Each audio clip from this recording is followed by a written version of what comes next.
Neo Maema ni kiungo mshambuliaji mwenye kipaji kikubwa kutoka Afrika Kusini anayekipiga katika klabu ya Simba Sport. Amezaliwa tarehe 1 Disemba mwaka 1995 mjini Bloemfontein, Afrika Kusini, na anajulikana kwa uwezo wake mkubwa wa kutengeneza nafasi, pasi za mwisho na mashuti ya mbali kwa mguu wake wa kushoto. Safari yake ya soka ilianza katika klabu ya Bloemfontein Celtic kabla ya kung'ara zaidi akiwa na Mamelodi Sundowns, ambapo alishinda mataji kadhaa ya ligi ya Afrika Kusini na kujijengea jina kama mmoja wa viungo wabunifu wenye ubora mkubwa, na baadaye alijiunga na Simba Sport Club na kuleta uzoefu mkubwa pamoja na ubunifu unaoongeza nguvu kwenye safu ya ushambuliaji ya wekundu wa Msimbazi.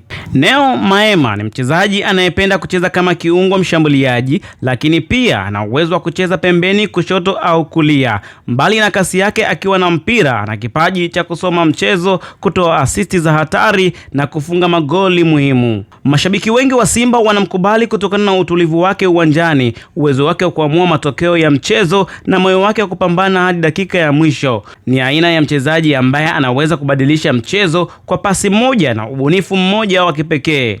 Pengine Neo Maema unaweza kumuita msanii wa mpira, mfalme wa pasi za mwisho na injini mpya ya ubunifu ndani ya Simba Sport Club. Kila anapogusa mpira, mashabiki usimama na kusubiri maajabu.